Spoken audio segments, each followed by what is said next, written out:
Ce programme est financé par les amis et partenaires du ministère de Choice Meyer.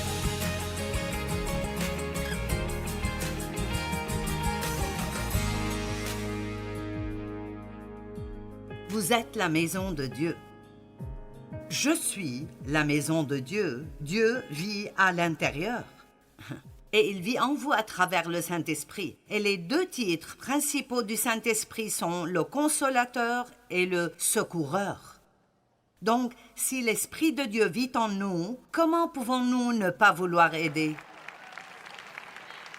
Je dirais que si vous ne voulez aider personne, quelque chose ne va pas. Vous voudrez peut-être vérifier votre salut. Parce que si Christ est en nous, sa nature est en nous, nous serons attristés quand nous maltraitons les autres. Nous voudrons revenir en arrière et nous excuser. Nous voudrons bien traiter les gens parce que nous savons que Dieu n'aime pas quand nous maltraitons son peuple. Croyez-moi, il y a un bon nombre d'années, j'ai compris cela et j'ai commencé à avoir une peur révérentielle de maltraiter les autres. Ce n'est pas quelque chose que Dieu aime. Amen? Vous êtes tellement silencieux ici. Paul avait aussi Timothée avec lui qui était un homme de Dieu, beaucoup plus jeune, et il le formait dans le ministère. Et donc, si vous êtes un chrétien plus mature, vous devez vous occuper des chrétiens plus jeunes qui ont besoin d'une influence plus mature dans leur vie. Et vous ne les aiderez pas à eux seulement, mais vous vous aiderez vous-même.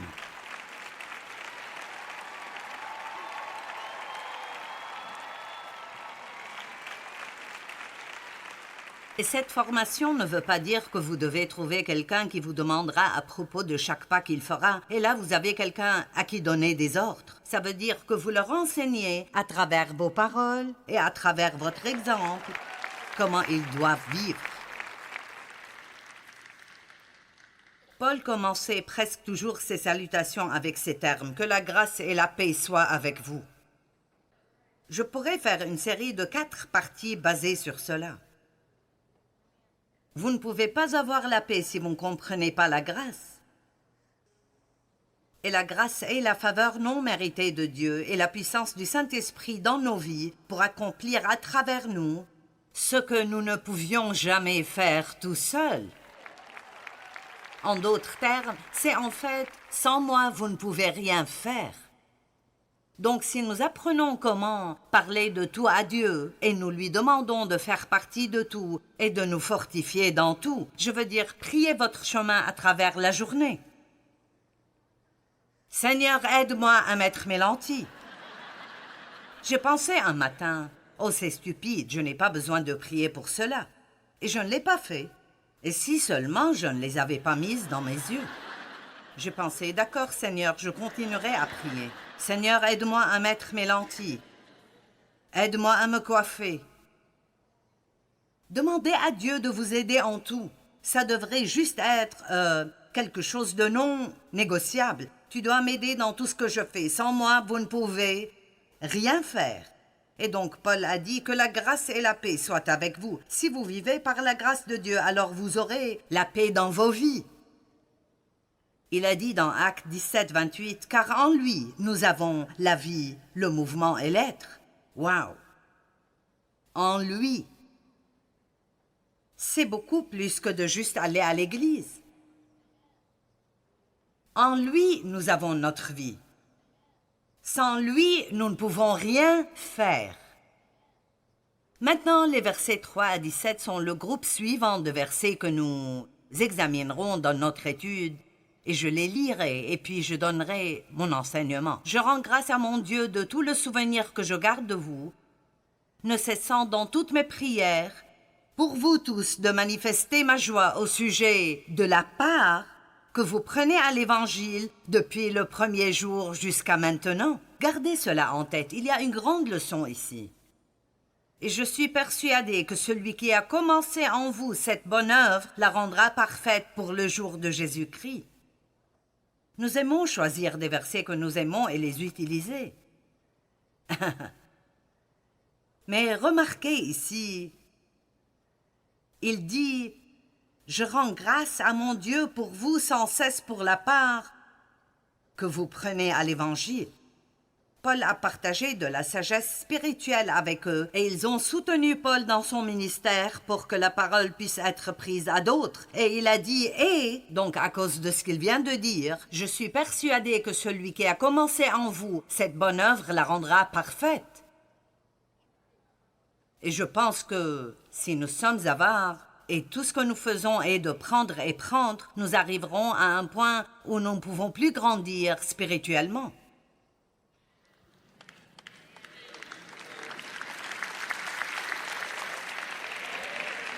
Et il a dit, il est juste que je pense ainsi de vous tous parce que je vous porte dans mon cœur, soit dans mes liens, soit dans la défense et la confirmation de l'Évangile, vous qui tous participez à la même grâce que moi.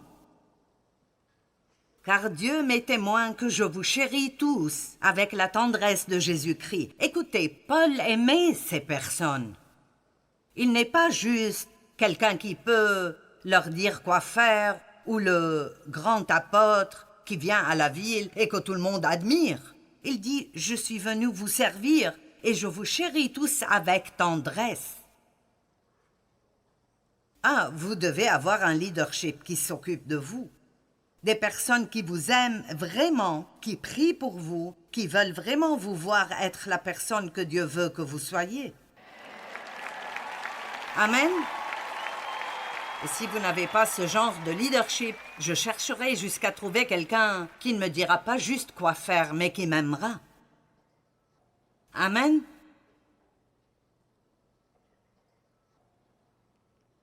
Et ce que je demande dans mes prières, c'est que votre amour abonde. Ah, comme nous parlerons de ça. Pour le discernement des choses les meilleures, afin que vous soyez purs et irréprochables, pour le jour de Christ, c'est un autre message. Rempli du fruit de justice qui est par Jésus-Christ à la gloire et à la louange de Dieu. Maintenant, Paul était très reconnaissant pour le support des personnes qui l'aidaient à prêcher l'Évangile. Nous demandons aux gens de devenir nos partenaires et nous l'avons fait plus tôt. Et il remerciait Dieu pour eux à chaque fois qu'ils priaient, tout comme nous prions pour nos partenaires dans le ministère. Et ceci m'émerveille à moi aussi, mais il dit qu'ils ont pris part avec lui dès la première fois qu'ils ont entendu l'Évangile. Et ils ont continué jusqu'à ce moment quand Paul écrivait cette lettre. Donc Paul n'avait pas besoin de leur parler de données. Il était si enthousiasmé par ce qu'ils avaient entendu. Allez, peut-être que nous sommes un peu trop habitués à Jésus. Peut-être que nous avons besoin de nous rappeler de ce que nous avons vraiment. Mon Dieu, vos péchés sont complètement pardonnés et oubliés. Vous avez été justifiés. C'est comme si vous n'aviez jamais péché. Votre nom est écrit dans un livre appelé le livre de la vie. Jésus est au ciel et il prépare une demeure pour vous afin que vous soyez aussi là où il est.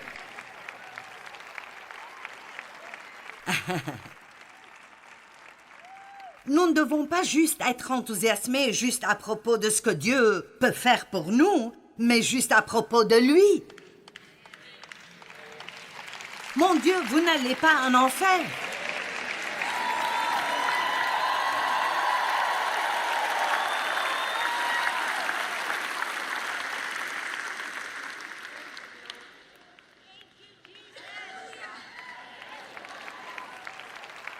Donc, Paul était très reconnaissant pour ces personnes.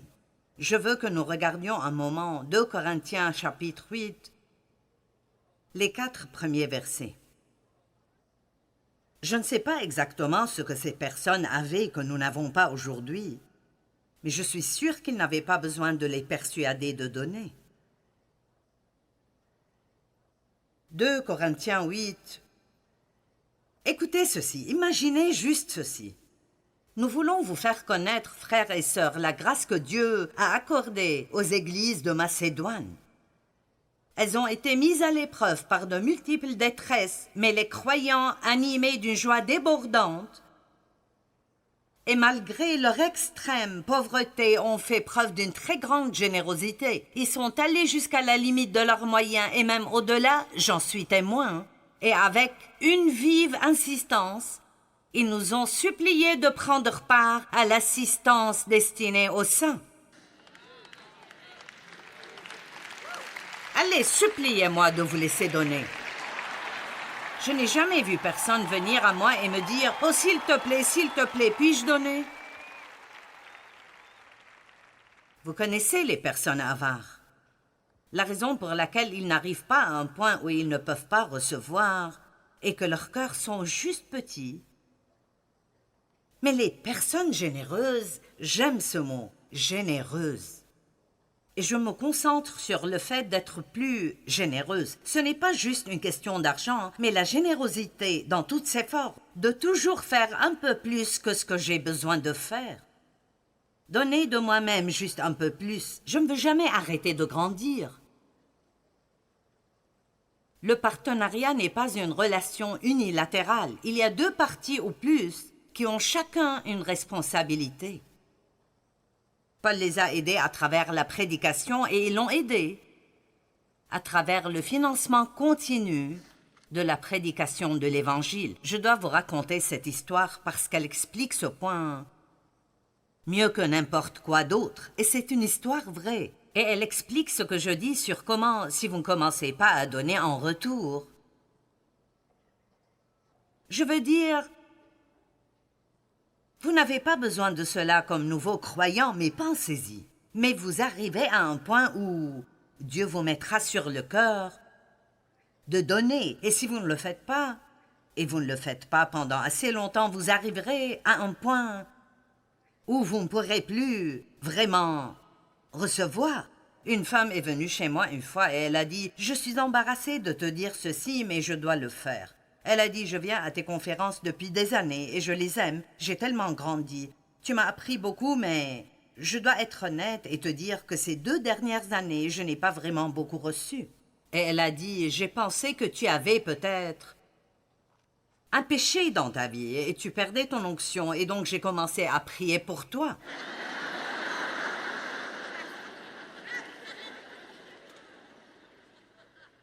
Maintenant, ceci arrive tout le temps. Eh bien, je ne reçois plus rien quand je viens ici. Je pense que je vais essayer une nouvelle église. Et elle a dit, comme elle priait pour moi un jour, pour que je me repentisse, pour que je puisse récupérer mon onction, pour qu'elle puisse jouir de mes réunions. Dieu lui a parlé et il a dit « Il n'y a rien de mal en Joyce. Tu ne reçois plus rien parce que tu es tellement rempli qu'il n'y a plus de place pour mettre quoi que ce soit d'autre. Et avant que tu ne commences à faire sortir des choses, tu ne recevras rien d'autre. Allez! Allez! »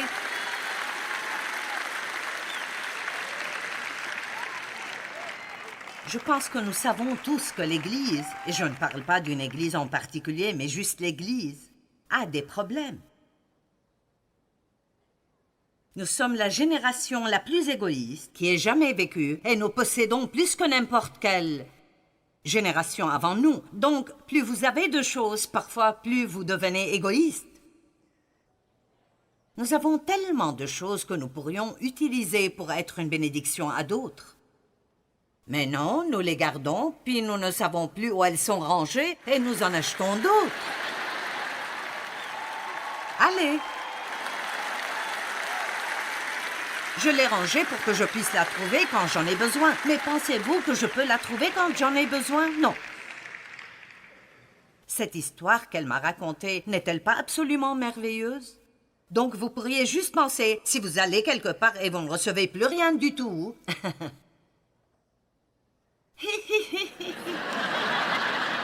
Oui, allez, j'aime ces rires coupables. Vous ne recevez plus rien du tout. Peut-être que vous devriez commencer à demander à Dieu, eh bien, peut-être que tu veux faire un changement et tu ne veux pas que j'aille recevoir, mais que j'aille donner. Allez, quand était la dernière fois que vous avez écrit une lettre à votre pasteur pour lui dire que vous appréciez tout le travail dur qu'il fait. Ou bien vous lui avez donné une carte cadeau pour qu'il prenne sa famille déjeuner quelque part. Ou bien que vous avez donné une carte cadeau à une mère célibataire pour qu'elle prenne ses enfants manger quelque part. Ne me dites pas que vous voulez que Dieu vous montre ce que votre ministère est. Je pense que parfois, les gens qui prient comme ça cherchent une plateforme. Il y a des opportunités dans le ministère où que vous regardiez. Tout ce que vous devez faire est d'agir. Et écoutez, la raison pour laquelle je vous dis ceci est que vous aurez plus de joie. Honnêtement, c'est une plus grande bénédiction de donner que de recevoir. Parce que rien n'est meilleur que la joie. Allez, Paul parle de la joie 19 fois dans cet épître. Il veut que les gens soient heureux.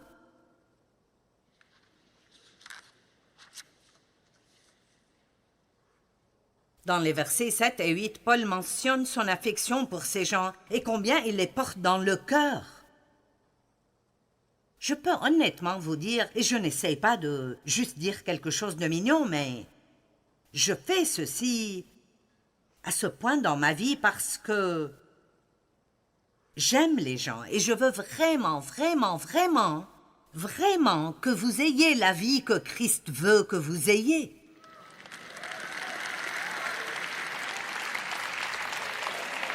Un pécheur misérable est une chose, mais un saint misérable est un gâchis misérable.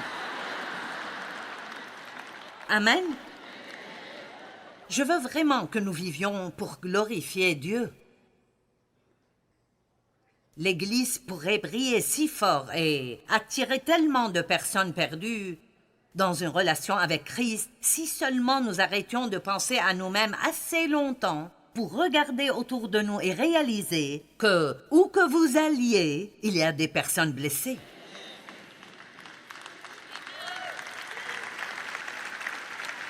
Je parle de quelque chose que vous pouvez faire quand vous partez d'ici.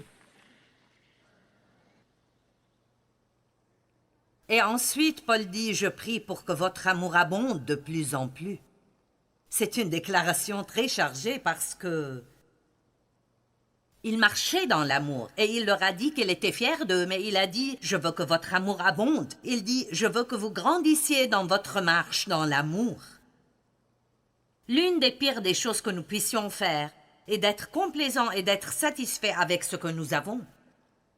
Eh bien, je me porte assez bien. Non, non, non, non, non, non, ce n'est pas cela. Je veux faire mieux. Parce que je veux glorifier Dieu encore plus. Je veux abonder dans l'amour. Je veux vraiment apprendre comment aimer les gens, comme Jésus aimait les gens.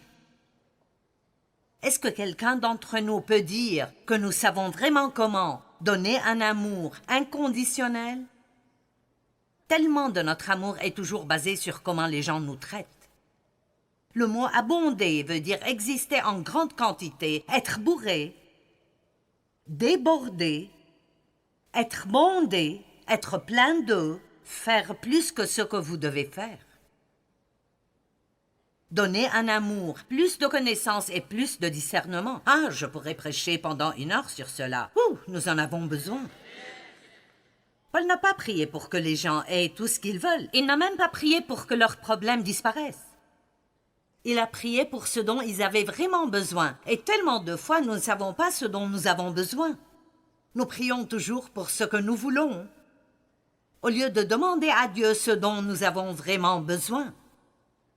Priez, je ne suis pas assez intelligent pour savoir ce dont j'ai besoin. Dieu, donne-moi juste ce dont j'ai besoin. Et si ce que je veux n'est pas ce que tu veux, alors ne me le donne pas.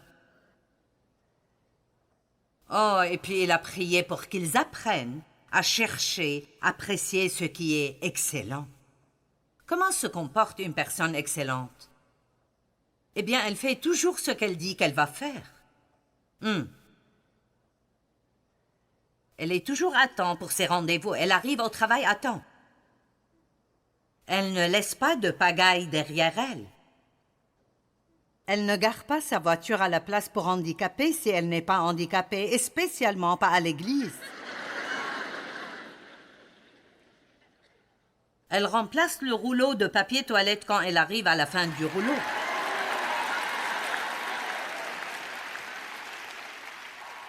Elle ne laisse pas la toilette publique dans un état lamentable pour la personne qui viendra après elle. Ouh, je déteste ça. Quand elle prend le dernier Kleenex, elle amène une autre boîte. Quand on lui rend trop de monnaie, quand elle paie une facture, elle rend l'argent. Elle remet le chariot à sa place, à l'endroit où les chariots doivent être.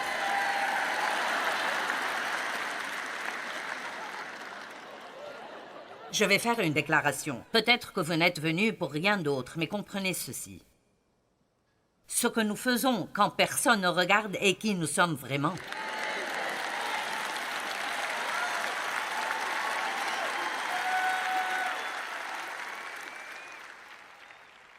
Vous voyez, je vous le dis, j'ai trop de choses à vous dire et pas assez de temps. Nous avons besoin de plus de la crainte de Dieu. Ne pas craindre Dieu nous fera du mal, mais une crainte révérentielle qui dit que quoi que je fasse, où que je sois, Dieu voit. Dieu voit tout ce que nous faisons, vraiment tout. Et donc, ne soyez pas excellent pour que d'autres remarquent combien vous êtes excellent. Soyez excellent parce que vous servez un Dieu excellent. Amen. Et j'ai dit à Dieu que je veux m'exercer dans ce domaine. Je ne veux pas enseigner quelque chose et ne pas le prier et le vivre.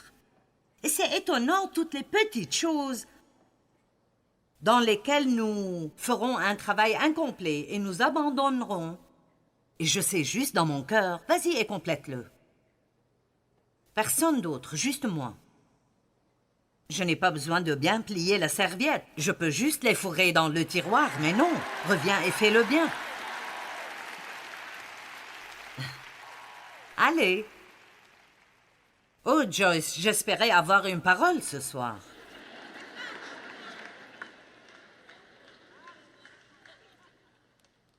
Et donc, dans Philippiens 1, 12 à 20, Paul parle de l'importance de l'avancement de l'Évangile.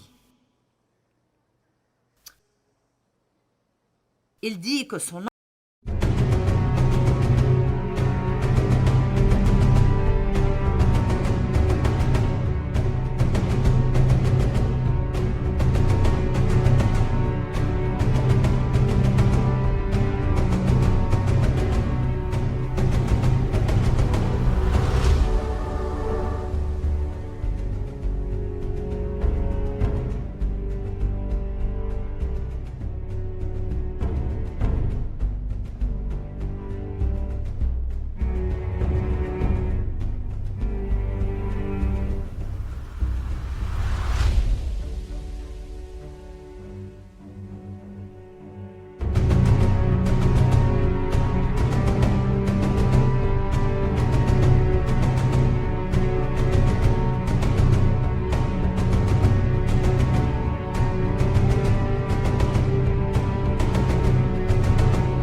emprisonnement n'a en fait servi qu'à avancer le message de l'Évangile. Ce gars était si positif. Je veux dire, il aurait vraiment gêné une personne négative. Il a été emprisonné, il a été battu 5 fois. Il a eu faim, a dû se cacher, a été abandonné par tout le monde. Mais vous savez ce qu'il a dit quand tout le monde l'a abandonné à son premier procès? Dieu, je prie que tu leur pardonnes. Et je sais que tu t'occuperas de cela. Il ne s'occupait pas de ce que les gens lui faisaient. Il priait pour eux et laissait Dieu s'en occuper. Combien de choses nous narguent vraiment, que nous pourrions juste donner à Dieu et continuer nos vies sans les laisser nous voler notre joie. Allez. Eh bien, tu ne m'as pas bien traité. Tu ne m'as pas bien traité. Ouh. Paul avait de la joie quand il était en prison. Il avait de la joie quand il était caché. même quand nous sommes fatigués et nous pensons abandonner, rappelons-nous la joie que nous aurons quand nous finissons ce que nous avons commencé. Je dis toujours, il y a un commencement et il y a une fin, mais il y a aussi un milieu. Parfois, ce n'est pas trop difficile de commencer quelque chose de nouveau. Et c'est toujours bon de finir, mais vous devez passer par le milieu. Donc rappelez-vous qu'avec la détermination de Dieu, nous pouvons faire tout ce qu'il veut que nous fassions.